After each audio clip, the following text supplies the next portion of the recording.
Welcome HGSC. Welcome HGSC alumni to today's Faculty Fireside Chat. I'm Emily Williams, Director of Alumni Engagement and Lifelong Career Development.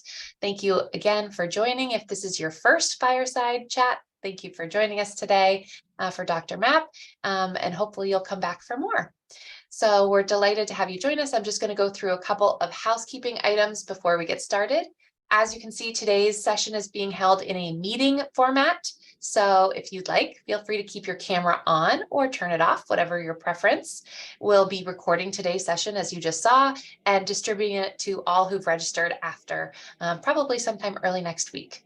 You'll notice that you're currently muted, and we do ask that you remain muted when you're not participating in any question and answer session, and return to mute after you've unmuted to ask a question of Dr. Mapp. So we'd love to get a sense of who's here today. If you wouldn't mind putting in the chat your HGSE degree, program, or concentration, how many of you are EPMs representing for Dr. Mapp, and where you're joining us from, your current role, what brought you here today. And lastly, we do have closed captioning available. So if you'd like to see the captions, please click on the CC/live transcript button, then click on show subtitle. You can also turn off subtitles by clicking on live transcript, then click hide subtitle. And now I will introduce today's speaker and facilitator, although I'm certain that she needs no introduction to this audience, Senior Lecturer, Dr. Karen Mapp. Please welcome Dr. Mapp. Hello, everybody. It's good to see some familiar faces and some friends, and it's great to be here. And what I'm going to do is to talk a little bit about my latest book, but when we do the Q&A, I would like to open it up to any questions that people may have, even about alumni life, life after graduation. I know some of you, I see some of my former students who have graduated, they didn't graduate that long ago, but I also see friends and colleagues. Hi, David. David and I were students together. And I think at one point, one faculty member was telling us that we couldn't sit together because we were troublemakers. But so it's great to see everybody here today. But so I'd like to get started, first of all, by talking a little bit about how I got involved in this work and this focus around family engagement. A lot of students and alums sometimes ask me that question when they're thinking about their own trajectories, their own career trajectories. But I actually started my career when I graduated. I went to Trinity College in Hartford, Connecticut. And after I graduated from Trinity, I did what I thought I was supposed to do, which was to go work at one of the corporations that was in my hometown of New Haven. My parents worked there, a lot of my relatives worked there, and this was the Southern New England Telephone Company, referred to at the time as SNETCO. And this was the time when, I know some of you of the younger alums here on the call may not remember this, but there was a time that there was really only one telephone company in this country, and that was AT&T. And so I went to go work for one of the AT&T affiliates, as I said, SNETCO in New Haven. And I worked for corporate for 9 years. And at the time, I was in an internal sort of an MBA-ish program because they were trying to train us to become managers. So I got a lot of that good leadership training from the Bell system.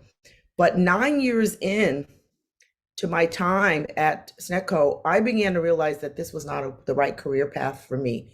I firmly believe that whatever you do, it should bring you joy, and you should be able to learn new things on a regular basis, meet new people, be inspired. And that just was not happening while I was at the phone company. Now, luckily for me, was some timing that happened. The federal government had actually decided and required that AT&T was too big. And they told them that they had to break up into smaller companies. This is around where we focus on sort of the monopoly of a large company. And they said, you have to break up into smaller companies. And in doing so, AT&T decided they also had to do something that nobody else had done. And this term was started by this move downsize. So they were the first corporation that had decided to downsize. And in that downsizing move, they decided that they would make wonderful and generous offers to employees to actually leave. And that was a little bit of a big mistake because they made the offer to their younger employees. Now, remember, I told you I had been in an MBA-ish program. This was free for those of us who were managers. So they spent all this time and money training us. And then they made the mistake of not putting any age requirements on the offer. And I took it. So I left the company and I was really trying to figure out what I wanted to do. And lo and behold, Trinity College, my alma mater, called me and wanted to know if I knew anybody who might be interested in coming to Trinity to oversee an aspect of their admissions recruitment. And that was to recruit more students of color, more students from poor communities to come to Trinity. Because if any of you know, some of the schools in New England, some of the smaller liberal arts schools, they tended to be not as diverse as they could be. So I said that I actually knew someone who might be interested in that position, me. And I was lucky enough to get hired. So that allowed me to travel all around the country and actually in different parts of the world and meet students. And so I was meeting all these wonderful, wonderful young people, mostly juniors and sophomores in high school. And I was going to, schools all over the United States. And in some cases, schools that Trinity had not gone to before, a lot of the urban schools. So I actually had Boston as my territory. So I went to Boston Latin Academy, and I went to Madison Park, and I went to the Burke High School and got a chance to meet these wonderful young students. And I started to ask the students, why did they think that they were so successful in school? Because, Trinity attracts students in the top 15, 10% of their classes. So I was talking to some of the top students at all of these different schools. And I asked them, why do you think you've been so successful? And every single time I got an answer that involved their families. And they talked about their grandparents, their aunties, their uncles, their parents, sisters, brothers, cousins, neighbors. But they talked about this adult system of support that was very key to their success. And I started hearing these stories over and over and over and over again from these young people. So I naively went to the guidance offices and said to the guidance counselors, I'm hearing the students talk a lot about their families. I would actually love to do some workshops and programming for their families, because obviously their families are very engaged in the education of their students. I got some very interesting responses. Many of them were, well, Miss, you're mistaken. These kids are smart, but their families have nothing to do with it. Actually, I had one guidance counselor tell me that. Their families have nothing to do with it. They're smart on their own. We never see their families. Their families don't care. We are convinced of that. We have all sorts of activities here at school. They never show up. We've tried to contact them. They don't care. So I would go back to the students, and the students would say, no, our families really do care. They've been talking to us about college ever since we were 3 years old. And I know that's the experience that I had as a child. So I was really puzzled by this disconnect between what I was hearing from the schools and what I was hearing from the students. And so I had a mentor his name was Edgar Beckham. He was I believe the provost at Wesleyan at the time. He was a family friend for years. And I always would talk to Edgar about any kind of issues, whether it was politics or education. And I said to him, I described to him this what I thought this bizarre disconnect. And he said to me, that sounds like an awfully good dissertation topic.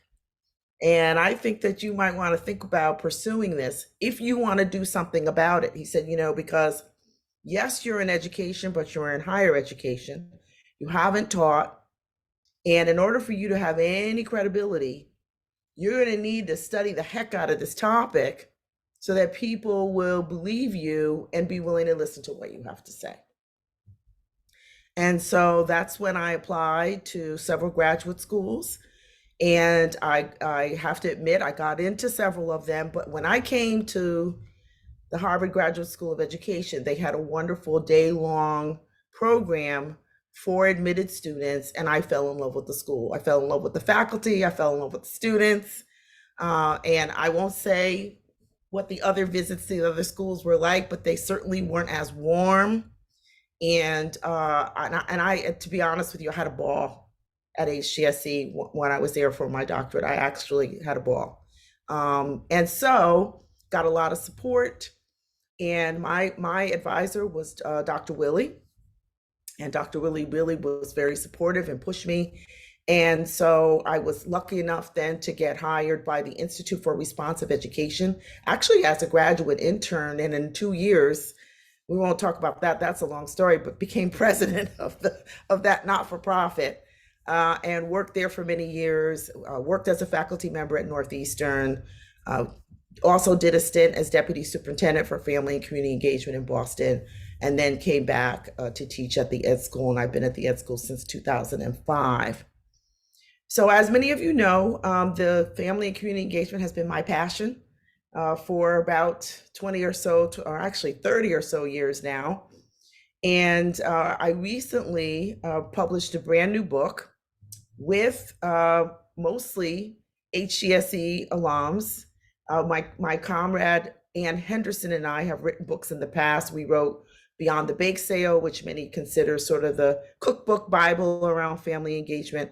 We wrote another piece called A New Wave of Evidence. And that piece, which we wrote in 2002, was a summary of the research on family engagement and its impact on students. So we wrote that first book because we knew that a lot of practitioners don't really have the time to read 30, 40, 50, sometimes 100-page research papers on the impact of an intervention on student outcomes. And so we wrote A New Wave of Evidence that featured 50 plus studies, which at the time, those studies looked at the impact of family engagement and partnership on student outcomes. Well, fast forward to now, we decided that we needed an update to A New Wave of Evidence. And this is why we decided to write this new book, and I'm going to share my screen at this time, called Everyone Wins. And so what we discovered, and what I had said to Ann when we talked about writing this new book, was that we were starting to hear about research that didn't just talk about the outcomes of engagement on our students, but we were starting to get research that talked about what are the outcomes of engagement on everyone in the ecosystem. So not just the students, but the parents, the family members. And by the way, when I say parent or family in this presentation, I mean all adult caretakers.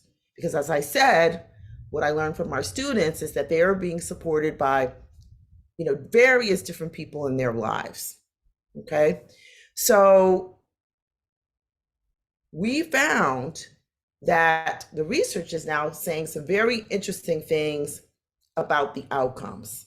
And as you know, and I'm looking at my buddy David, what people need, what a superintendent needs is evidence.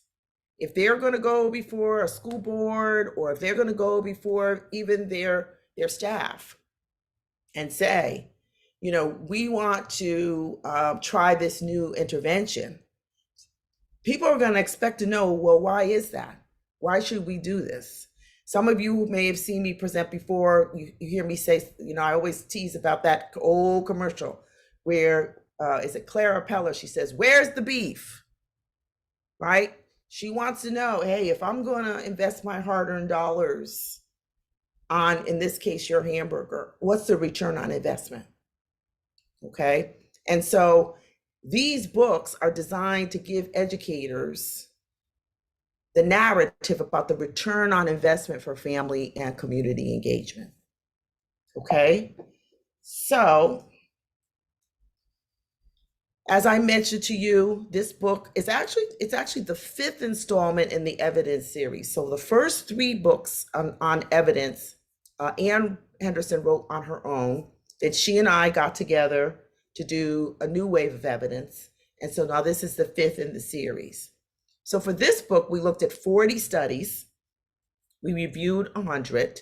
And this is where my wonderful former doctoral students, Stephanie Cuevas and Marta Franco, and Susanna Everett is a master's student who graduated 2 years ago. They were very helpful in collecting the studies and reading over the studies and sorting through them to see which studies we wanted to use. And the studies are pretty up to date, right up to 2021. So one of the things that I learned from Susan Moore Johnson, one of our fabulous faculty members at the Ed School. I remember one time I was preparing to do a presentation at AERA, the Annual Educational Research Association Conference. And I said to her, I have all this data, Susan, how am I going to whittle it down? And she said, think about it in terms of big headlines. So if you were going to write some headlines for a newspaper out of your research, what would those headlines be? And I've never forgotten that. And I always use that when I look at summarizing research. And so from this new book, there are actually two big headlines that came out of our review of these studies. The first big headline is that, as I mentioned to you, now we know that these partnerships between home and school, and I'm going to focus on family engagement, between home and school, not only benefit our students, but also benefit our educators, our families, our schools, our districts, and our communities. The other thing this new research did was it highlighted for us what are the effective high-income strategies that we can put into place, that we can incorporate into our practice as educators in order for these partnerships to produce these results. So there's no more speculation about what actually works. Unfortunately, and I do a lot of work with districts and I do a lot of work with states on trying to build the capacity of people to do family engagement work in a way that's highly effective. What I find is in many cases, educators are using old, tired, and not effective strategies to engage families. Why we do, what's that thing Einstein says, the definition of insanity is doing the same thing over and over again and getting the same janky results. Well, that's what happens a lot of times, unfortunately, is that people are not using the high impact strategies. So this research actually tells us a lot about what do effective strategies actually look like. So let's just talk about now the return on investment that I talked about. Now I'm going to start out talking a little bit about what we know about the return on investment for our students. We have a lot of research on this, over 50 years, that shows us that when we engage in these partnerships between home and school, these are the outcomes that we see for our students. Better grades and test scores. Attendance is a big one. We have a lot of data. Todd Rogers, one of our colleagues over at the Kennedy School, has done a lot of research on this area. Our kids actually like school better when that ecosystem is connected. Those families, the staff are connected. The students actually have a better attitude about school. It makes them feel better about themselves when they know that their families and their school are partnering with each other. So they have a greater sense of self-efficacy. And then we see higher graduation rates, okay? Now, here's the new stuff. We actually learned from this research that there's a big return on investment for our educators. We found that the partnerships that educators cultivate with families when they use these high impact strategies, these partnerships actually work to change people's attitudes about one another. So there was a wonderful study that we featured in Everyone Wins about the power of what we call relational home visits. These are visits where teachers and other staff are trained to build trusting and respectful relationships with families. What they found was that these educators and the parents themselves, the implicit biases that they held about each other, disintegrated when they got together and they met and talked in a way that built trust. So, I often talk about, we've talked a lot over the last 3 years about vaccines and things that work against disease. What we're seeing here is that these partnerships actually serve as sort of a vaccine to deficit thinking. So that's big. What else do we see? Our educators have more of an appreciation for multicultural awareness. They become more culturally responsive. They're listening to families, what families need, what families say they want in terms of, good academic outcomes for their children. Our educators now, because they're learning from families, are having greater success in motivating the kids. So families have something that we call funds of knowledge about their children. They know a lot about their kids. A lot of times we as educators don't tap into that knowledge. But when we do, we start to learn a lot about the children in ways that we can incorporate that into our practice. Educators feel more support from families. And guess what? We found that in schools, and we particularly have seen this during the pandemic, schools that had these strong relationships, these great communities with families, staff don't want to leave those places. The morale of those places is a lot higher.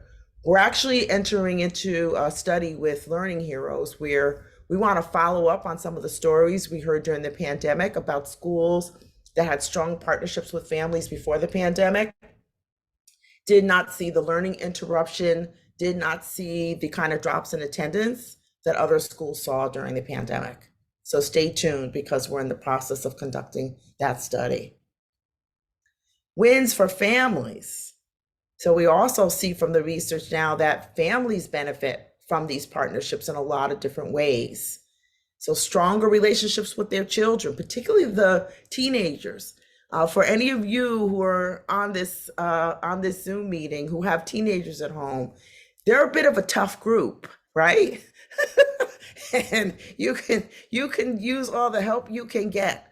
And so consequently, when there's these great partnerships with teachers and other educators, the families actually get a lot of support in being able to raise those adolescents. Nancy Hill, one of our fabulous faculty members at the Ed School, has done some research on family engagement. And what she talks about is this whole idea behind family members and teachers working together to become what she calls identity agents, working with kids. Because, teenagers, when they come home, they could leave the house having one identity when they leave and come back and have another identity, right?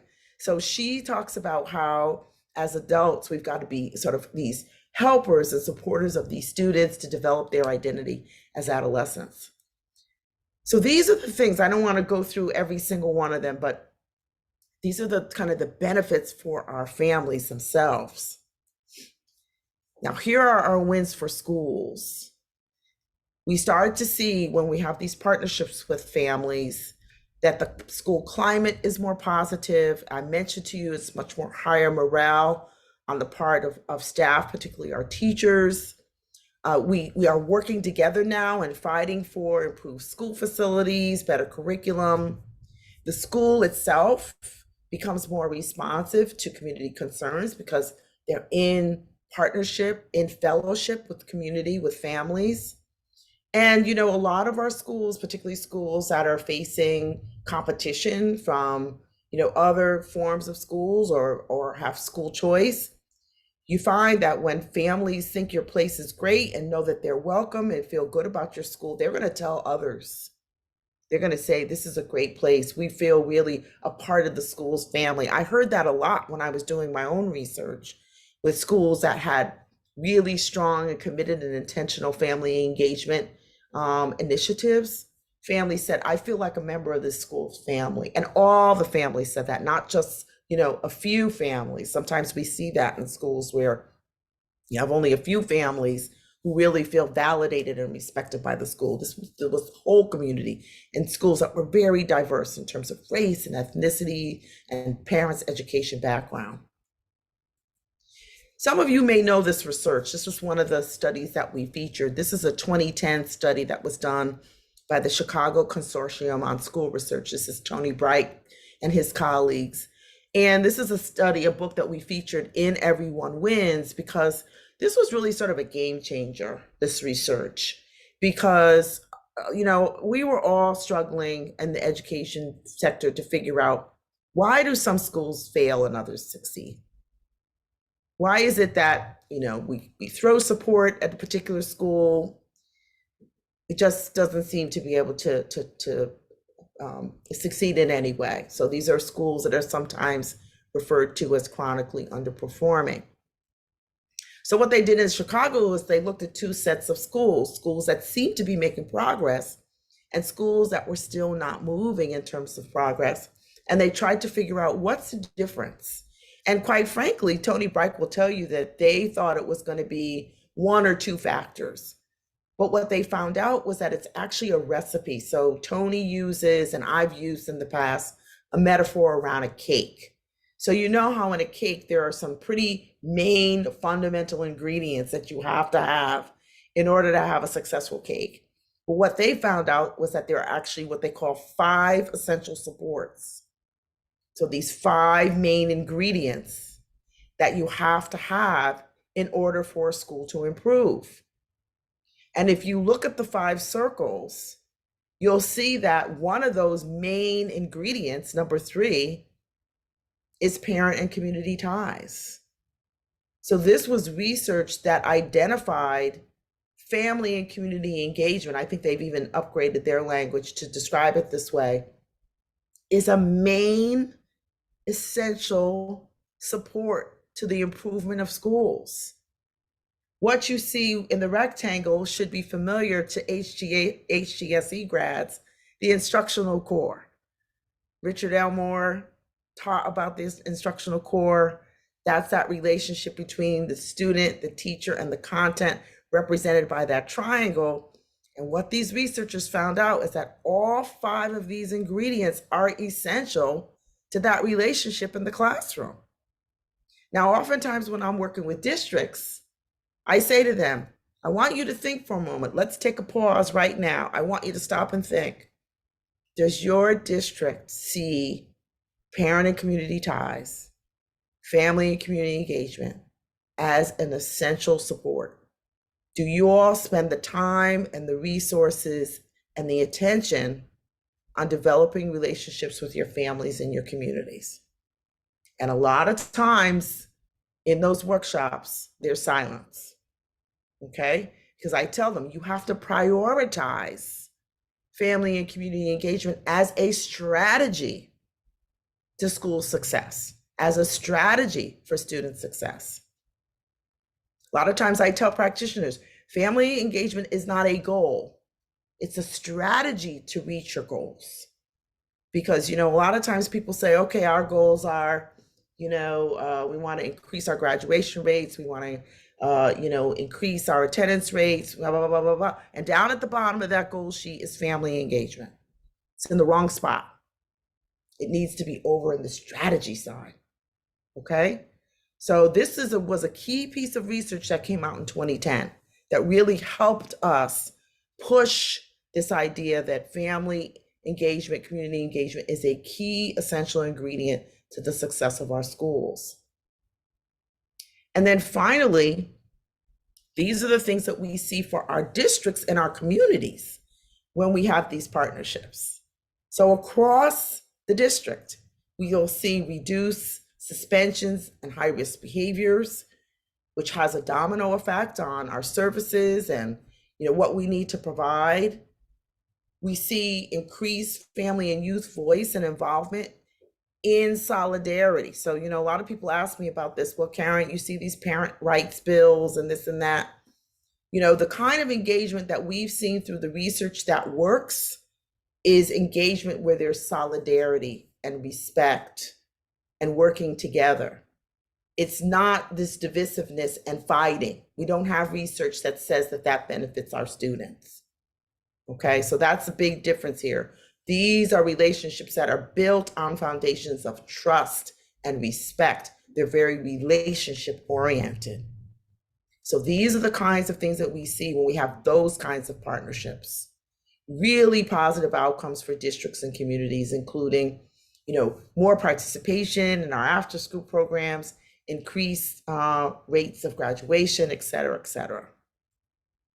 So this slide is actually one that provides additional resources for any of you who might be interested in doing more or finding out more and getting more support around family and community engagement. I know we're recording this session. I'm happy to make this slide deck available to all of you. So if you want, any of this information, it's readily available.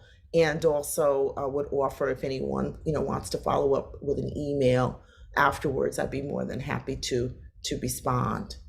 So I'm going to be quiet. I've talked for 30 minutes and I'm going to be quiet. I'm going to stop sharing my screen and hopefully we can entertain some questions. While we get started, Dr. Mapp, I'm just going to ask a primer question while other folks are thinking of their question. But what was most surprising about this latest round of research that you did for Everyone Wins? Well, I think that for me, there were a couple of things. We have some studies from around the globe, and to see, the similarity in terms of the outcomes from studies that were done in various parts of the world was not so much surprising, but it was actually affirming.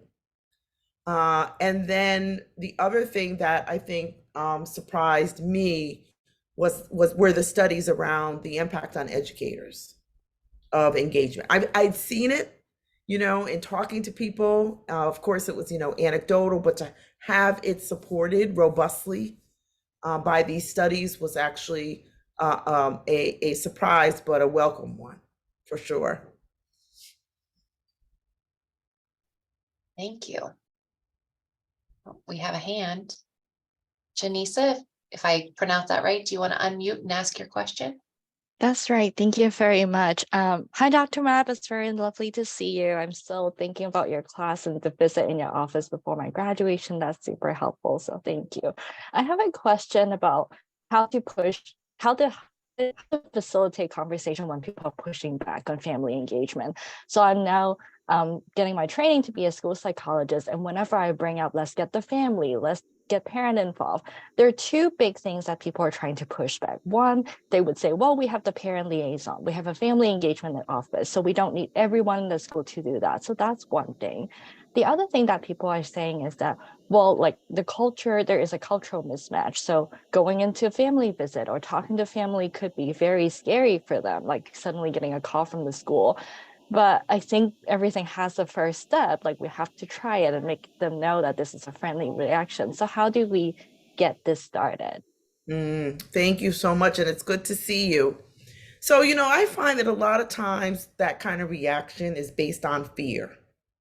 The educator is fearful because unfortunately, we've not done a very good job across the board in training our educators how to do this work well. So consequently, they've had sometimes bad experiences. Again, they've tried things which we now know don't work. But when they don't work, a lot of times they blame the family and not the actual strategy that they used. And so when you don't have mental models of what effective practice looks like, then your reaction is going to be to say, well, no, I don't think that's going to work. I think a lot of times what I've seen works is actually modeling.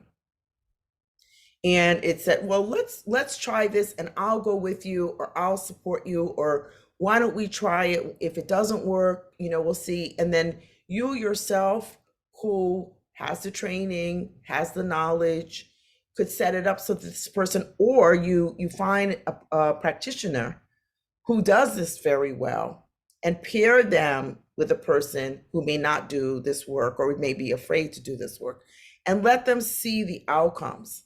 I find that if you try to mandate this, try to force people, it sometimes backfires, because again, if they haven't built up the capacity and the skills to do this well, then it is going to fail. And then you end up with, a self-fulfilling prophecy. See, I told you, et cetera, et cetera. So I think that people have to get trained. They have to see it work. And again, perhaps pairing someone with somebody who is good at it. My buddy and good friend, Michelle Brooks, also an alum of the Ed School. She was the assistant superintendent for family and community engagement in Boston. One of the things that she says is that family engagement is everybody's business. So just because you have a family liaison or a parent liaison, that doesn't mean that they take care of all things family engagement. What that person is actually supposed to be doing or should be doing is coaching everybody else in the building so that they understand how to work with families. It's not supposed to be that they're the lightning rod for everything that happens when it comes to families and that everybody else is off the hook. That's not the way it's supposed to work.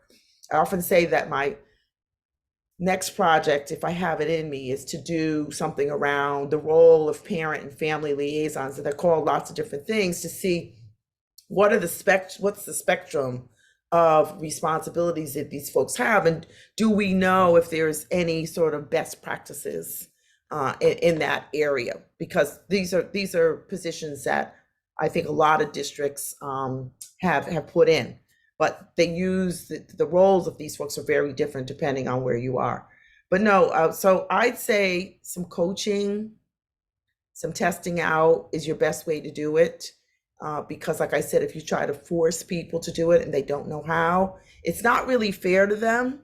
One of the things, another Dick Elmore-ism that some of you may remember, that I always remember, is that Dick used to say, for every unit of change that you expect from someone, you have to give them an equal unit of support, right? So if you want that person to change, you're going to have to find a way to provide them with some support, because otherwise it's very difficult for them to make that movement. Okay, I hope I answered your question. Yes, you did. Thank you, Dr. Mapp. You're welcome. Hi, David.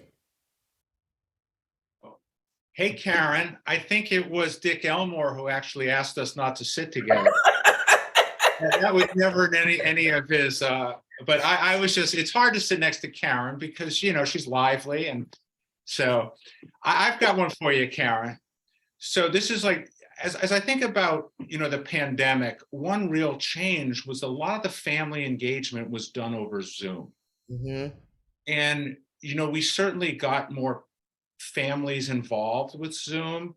But now, as I think, and I'm a little sabbatical before I go back to being a superintendent next year, and I'm thinking about in a diverse school district or in any kind of school district demographics, what are your thoughts about keeping Zoom meetings versus in person? Because Zoom can be a great equalizer, but I'm thinking of, families with English learners, and I'd love your thoughts as we think about like moving forward with that, Karen.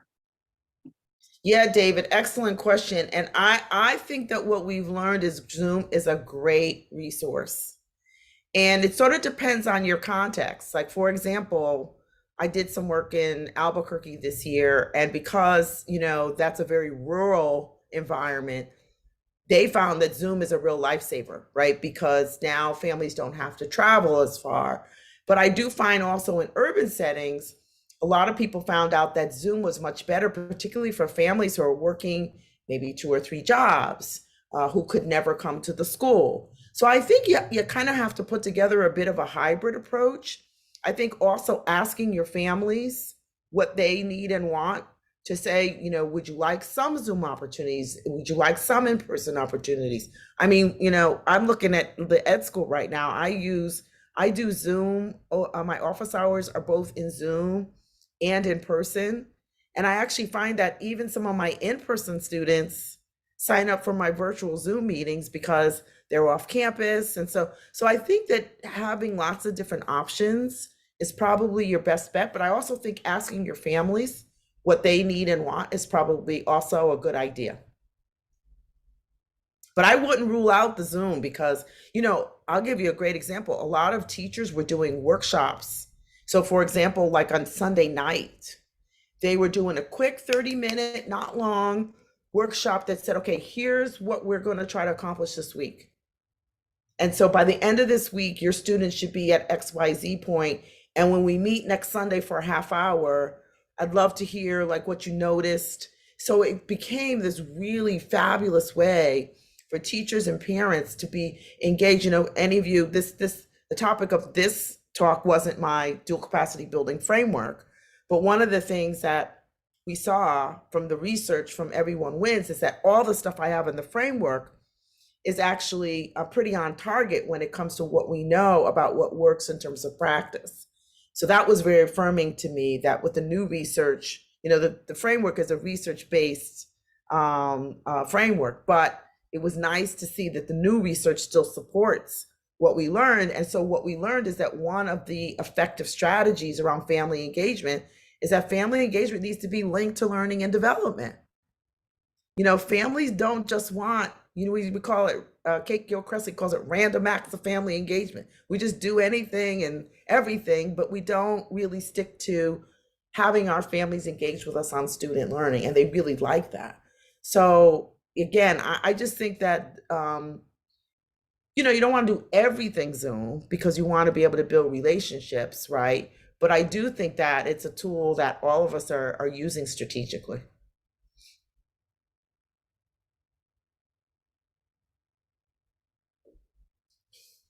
Nigel is next.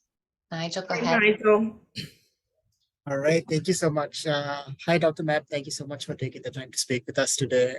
I just have a question regarding, I guess, like conflicting expectations sometimes. So I know, this is sort of my personal experience from being from Sri Lanka, and I know that there's a huge sort of pressure and expectation for students sometimes to be, at least what I refer to as like socially desired roles, like you must be a doctor or a lawyer or an engineer or something along those lines. And so, and I guess in my personal experience, that was something of an expectation that my teachers had, but my parents were also very supportive of like finding other pathways that I wanted to pursue in my life. And so I guess I'm just curious to know, in your research, have you come across these sort of conflicting expectations and what sort of impacts that creates for students, and how we can sort of better foster, I guess, more collaborative relationships between adults, especially on like adolescents, I guess? Thank you for that question. I had the good fortune of doing some work in Singapore some years back, and this was really sort of the top concern from the Singaporean educators was this sort of conflicting expectations. They were trying to make families aware of a more sort of well-rounded curriculum for their students, which included the arts, and families, of course, were very concerned about their students' futures and were not as interested in that. So what they had to do was sort of slowly but surely sort of introduce, in sometimes a fun way, the sort of the more holistic view of education. So they did all sorts of workshops and interactive kinds of workshops where they got families sort of engaged in things where sort of the arts and science were merged with one another. So they use some very creative and fun kinds of opportunities to sort of tackle these conflicting expectations on the parts of sometimes both educators and families. So they concentrated on it, they worked on it, they were very intentional. I think they were trying to make sure that the main foundational step that they were trying to make sure they always did with families was one of trying to build families' respect and trust. But it was tricky. They did find that it worked, but it had to be that everybody, the leadership, everybody had to be aligned. And they found that they over years, because it took a while, they were able to introduce this more, holistic, make sure that on both sides everybody understands that when we grow a child, we got to look at all aspects of it, their social, emotional, physical, mental well-being. So it's hard work. I don't want to say that it's not hard work, and these folks work very hard. But I think if it's top of mind and you know it's there, you can start to think about what strategies can we introduce to try to tackle this. I think when we ignore it and try to assume that maybe it's just going to evaporate on its own, that's just not realistic and not going to happen. I hope I answered your question. No, you did. That was really helpful. Thank you so much. Is it Andrea or Andrea? It's Andrea. Thank you. Thanks, Dr. Mapp. This has been really helpful. I also am a Boston Public Schools parent right now, so it's cool to think about it from both perspectives. So my question was sort of specific. One of the wins you mentioned for schools was better facilities and curriculum and programs, and I was wondering if you had thoughts about like the causal relationship there, like how you saw, like what you thought maybe caused that. To me, it wasn't as obvious as the others. Well, what we did was we have some studies that talk about organizing efforts on the part of families when they've worked together with school staff to fight for budgets for better facilities. So, for example, in California, there was a big push where families and community members and educators came together to get better funding for, now they have this huge community schools movement and funding. So there were some studies that talked about when you see this coming together of families and educators to fight to do things with each other instead of against each other, they're able to actually score some big wins when it comes to resources, and then those resources used for there's another great example of this with the Baltimore City Public Schools, where they work together, families, organizing groups, and the schools. This was when Dr. Andres Alonso was the superintendent.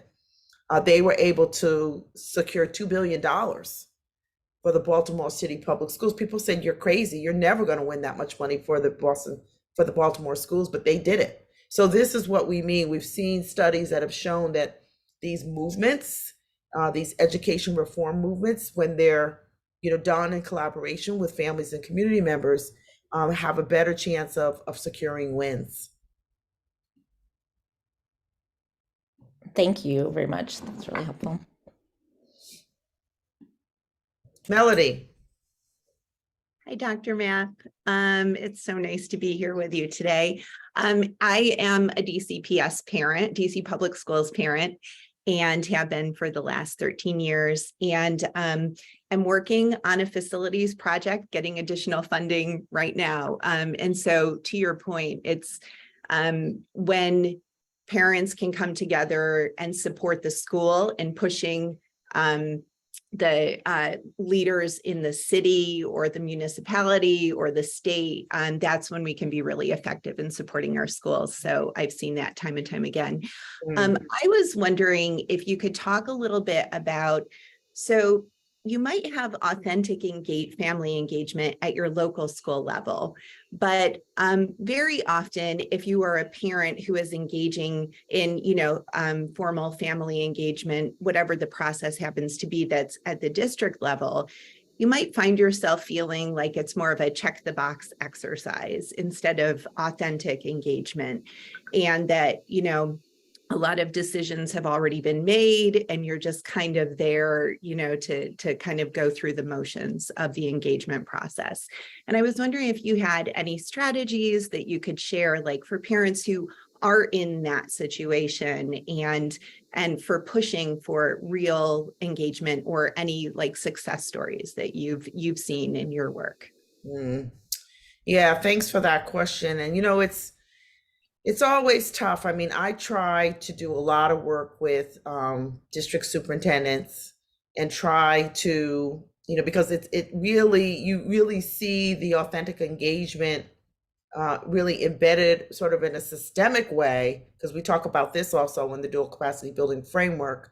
one of the things that has to happen is that the organization itself has to provide the infrastructure for the family engagement to thrive if we want to see it systemically versus just one school or two schools which happen to have a school leader that believes in this, right? So we're really pushing for systemic engagement across a district.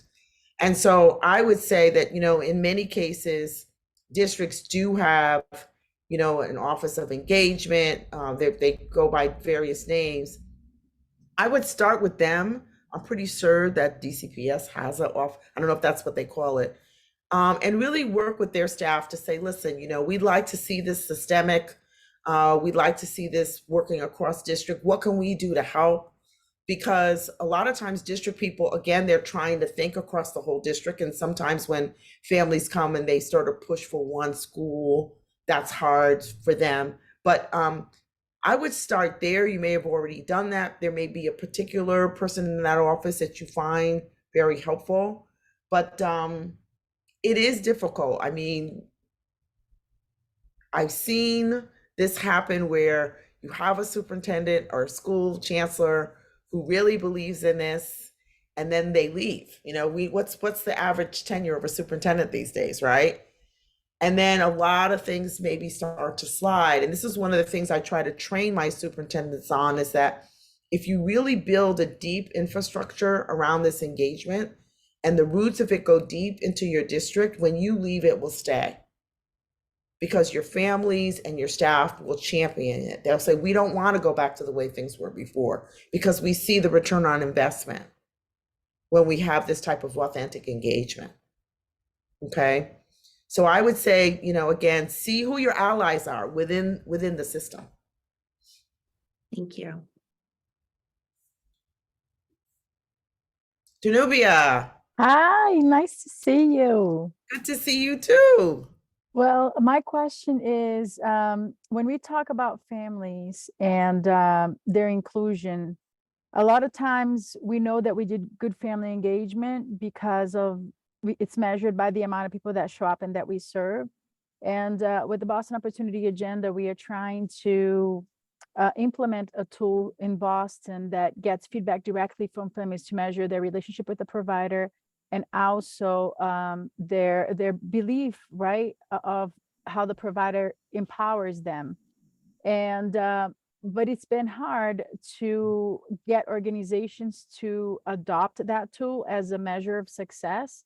So how would you build the case, or what do you suggest that we do? Because we've been the direct service providers are all on board, but then they can't adopt this tool if the organization itself is not going to look at the results to strengthen their family engagement practice. So what do you suggest is a good move to make that happen, to put the power in and really to measure the experience of families in real time?